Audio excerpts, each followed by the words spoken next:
Hi అండి. ఈరోజు ఇలా మిగిలిపోయిన అన్నంతో ఇడ్లీ రెసిపీ చూపిస్తున్నానండి.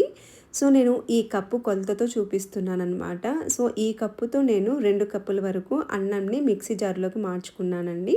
అలాగే అదే కప్పుతో 1 కప్పు వరకు వాటర్ వేసేసుకొని మనము స్మూత్‌గా బ్లెండ్ చేసేసుకోవాలి.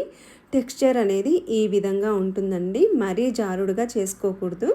సో, అలా వచ్చిన తర్వాత గిన్నెకి మార్చేసుకొని 1 కప్పు సూజీ రవ్వ వేసుకోవాలి.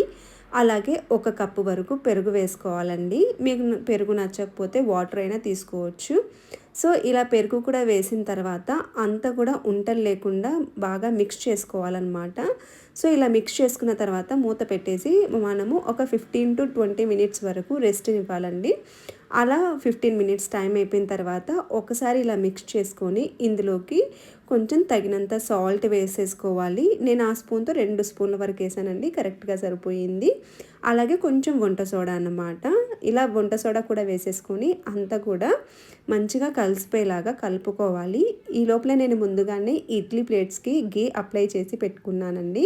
సో, ఇలా మనం కలుపుకున్న ఈ పిండిని ఇడ్లీ పాత్రలో పెట్టేసేసుకొని ఎన్నైతే ప్రిపేర్ చేసుకున్నామో అన్నిట్లో పెట్టేసుకోవాలి. అలా పెట్టుకున్న తర్వాత రెగ్యులర్‌గా మనం ఇడ్లీనైతే ఎలా ఉడికించుకుంటామో అలా ఉడికించుకోవటమే.